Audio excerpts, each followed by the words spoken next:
এই সরকারের বয়স 4 মাস, এখনো প্রশাসনের বিভিন্ন চেয়ারে আওয়ামী লীগের দোষর নয়, আওয়ামী লীগের নেতারা বসে আছে। তারা সরকারকে সহযোগিতা করছে না। এই দুষ্ট চক্রকে চেয়ারে বসিয়ে রেখে কতটুকু বাজেট বাস্তবায়ন করতে পারা যাবে ভেবে দেখার সময় হয়েছে। মাননীয় স্পিকার, জাতীয় রাজস্ব বোর্ডের কর্মকর্তারা সরকারের রাজস্ব আদায়ের চেয়ে নিজের রাজস্ব আদায়ে বেশি ব্যস্ত থাকে।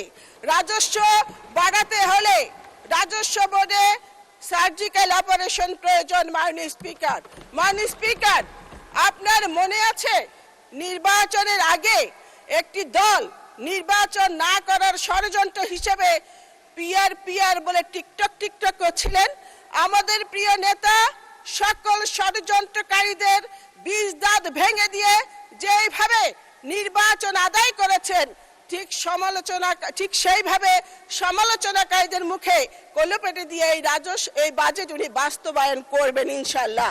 মাননীয় স্পিকার, জাতীয় সংসদের বর্তমান বিরোধী দল জাতীয় পার্টির মতো মিও মার্কা বিরোধী দল নয়। চেয়ে দেখেন কেমন সাদা ঝকঝকা ফকফকা সত্যিকারের একটি বিরোধী দল।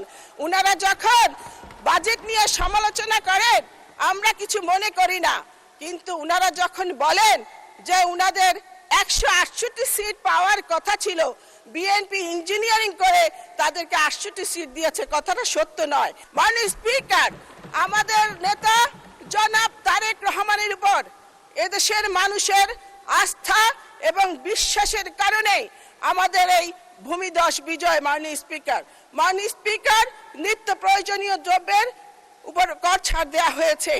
আমি নিজে বাজার করি, আমি স্বস্তিতে আছি, এদেশের মানুষও স্বস্তিতে আছে। কিন্তু একটি কথা আছে, ব্যবসায়ীরা একবার দাম বাড়ালে এই দাম আর কমাতে চায় না।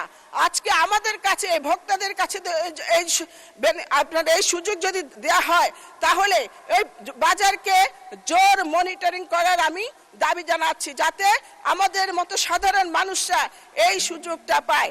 মাননীয় স্পিকার, কয়েকটি ব্যাংকের মালিক, ব্যাংক লুটেরা, ব্যাংক খাকো, ব্যাংক ডাকাত কয়েকটি ব্যাংক গিলে খেয়ে ফেলেছে।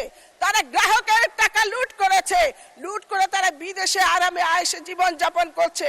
আজকে গ্রাহকরা চিকিৎসার জন্য তারা টাকা তুলতে পারছে না। মাননীয় স্পিকার, যে সমস্ত লুটেরারা গ্রাহকের টাকা লুট করেছে তাদের কোনো ক্ষমা নেই, ক্ষমা হতে পারে না। তাদের সম্পত্তি নিলামে বিক্রি করে গ্রাহকের টাকা গ্রাহকের হাতে ফিরিয়ে দেওয়ার দাবি জানাচ্ছি। মাননীয় স্পিকার, 24 জুলাই আন্দোলনে আমাদের ফেনীর 11 জন জীবন দিয়েছে। তাদের পরিবার আমি এমপি হবার পর আমার সাথে এসে দেখা করে তারা পুলিশ প্রশাসন এবং আদালতের প্রতি ক্ষোভ প্রকাশ করে বলেছে পুলিশ প্রশাসন আসামিদের ধরছে না, আবার ধরলেও আদালত তাদের জামিন দিয়ে দিয়েছে। তারা আমাকে বলেছে আমরা আপনাদের কাছে কিছু চাই না, আমরা শুধু আমাদের সন্তান হত্যার বিচার চাই। আপনি এই সংসদে এই কথাটি তুলে ধরবেন। মাননীয় স্পিকার, কিছুদিন আগে একটা আয়নাঘর দেখলাম, সে আয়নাঘরে একটা চেয়ার দেখলাম, যে চেয়ারে বিরোধী দলের নেতাদের ইলেকট্রিক শক দেওয়া হতো। আমার দাবি শেখ হাসিনাকে ফিরিয়ে এনে ওই চেয়ারে বসাইয়া শোয়াইয়া শেখ হাসিনাকে ইলেকট্রিক শক দিতে হবে। মাননীয় স্পিকার, এখানে স্বাস্থ্য প্রতিমন্ত্রী আছেন, সরকারি হাসপাতালের নার্সরা রোগীদের সাথে খুবই খারাপ ব্যবহার করে। এই ব্যাপারে আমি মাননীয় মন্ত্রীর দৃষ্টি আকর্ষণ করছি। মাননীয় স্পিকার, এই সরকারের 4 মাস, বিরোধী দল বলে যে আরেকটি আন্দোলনের জন্য প্রস্তুত হন, বিপ্লবের জন্য প্রস্তুত হন।